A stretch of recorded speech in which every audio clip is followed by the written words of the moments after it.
بسم اللہ الرحمن الرحیم۔ او کالی لڑکی، بات تو سن۔ اس فکرے پر اس نے مڑ کر دیکھنا بھی مناسب نہ سمجھا۔ اس کے ماں باپ نے نہ جانے اس کا نام کیا سوچ کر زیب النثار رکھ دیا تھا۔ ہوش سنبھالتے ہی اس نے سب کے منہ سے اپنے لیے کالی کا نام ہی سنا تھا۔ بچپن میں بھی جب کوئی کھیل کھیلتی تو اس کے حصے میں سب سے گھٹیا مقام ہی آتا، کیونکہ وہ کالی تھی۔ اس کی رنگت باقی بہن بھائیوں کے مقابلے میں اتنی کالی کیوں تھی؟ اس کا شکوہ اس نے ہر رات تکیے پر سر رکھ کر اللہ سے کیا تھا، مگر اس کا جواب اس کو بھی نہ ملا۔ بچپن میں جب بھی اس کی ماں اس کے لیے کپڑے بناتی تو اس کے حصے میں سب سے برا رنگ آتا، کیونکہ اس کی ماں کا یہ ماننا تھا کہ وہ کچھ بھی پہن لے اس نے برا ہی لگنا ہے۔ کبھی کالی، کبھی چڑیل، کبھی اس کو کالی ماتا کے ناموں سے پکارا جاتا تھا۔ ان ناموں میں اس کا اصل نام نہ جانے کہاں کھو گیا تھا۔ جوانی کی حدود میں جب اس نے قدم رکھا تو اس کی یہ کالی رنگت قدرے کم ہو گئی، اور آئینہ دیکھ کر اسے کبھی اپنا آپ اچھا لگنے لگتا۔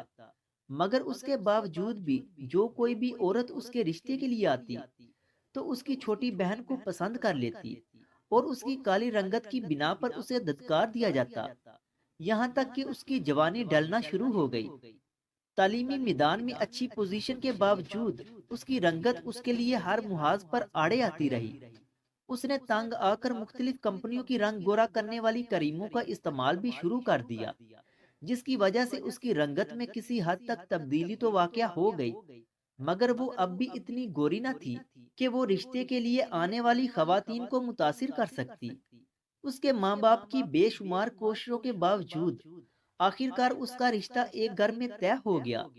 لڑکا عمر میں کچھ زیادہ تھا، مگر اس کی بہن نے اپنے بھائی کے گھر کو بسانے کے لیے ایک لڑکی کی تلاش میں اس کو پسند کر لیا۔ لیکن یہ بات اس کو شادی کے بعد پتہ چلی کہ اس کی نند کی خواہش تھی کہ اس کی بابی اس سے دبی رہے، تاکہ وہ شادی کے بعد بھی بھائی کے گھر پر اپنا دبدبہ برقرار رکھ سکے۔ اس کے شوہر نے گھونگھٹ اٹھاتے ہی اس کو ناپسند کر دیا، اور کہہ دیا کہ وہ نہیں چاہتا کہ اس کے بچے بھی اس کی طرح کالے ہوں۔ پھر اس نے ارادہ کر لیا کہ میں اس کو ماں نہیں بننے دوں گا۔ 2 ماہ بعد اس کالی لڑکی کے شوہر نے ایک سفید اور خوبصورت لڑکی سے شادی کر لی۔ اب اس کی حیثیت اس گھر میں ایک خادمہ سے زیادہ نہیں تھی۔ اب وہ اپنے شوہر کے کمرے سے ان سرگوشیوں کو سنتی جس کے لیے اس کے کان ترستے تھے۔ اس کے شوہر کی دوسری بیوی جو کہ خوبصورت اور کم عمر تھی، اس کو اپنے شوہر کی عمر زیادہ اور آمدن کم لگنے لگی، جس کی وجہ سے گھر میں ہر وقت جھگڑا رہنے لگا، اور آخر ایک دن دوسری بیوی اس کے شوہر کو چھوڑ کر چلی گئی۔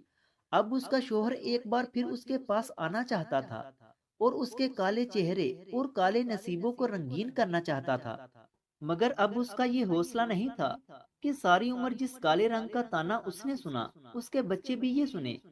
اس لیے اس نے اپنے شوہر کے بڑھتے ہوئے ہاتھ کو جھٹک کر اپنا سامان باندھا اور اپنے گھر چلی گئی، تاکہ دوبارہ اس جیسی کسی لڑکی کو اس طرح کے امتحان سے نہ گزرنا پڑے۔ اگر ویڈیو اچھی لگے تو اسے لائک کریں، اور مزید ایسی ہی ویڈیوز دیکھنے کے لیے ہمارے چینل علم روم کو سبسکرائب کریں۔ ملتے ہیں اگلی ویڈیو میں، تب تک کے لیے اللہ حافظ۔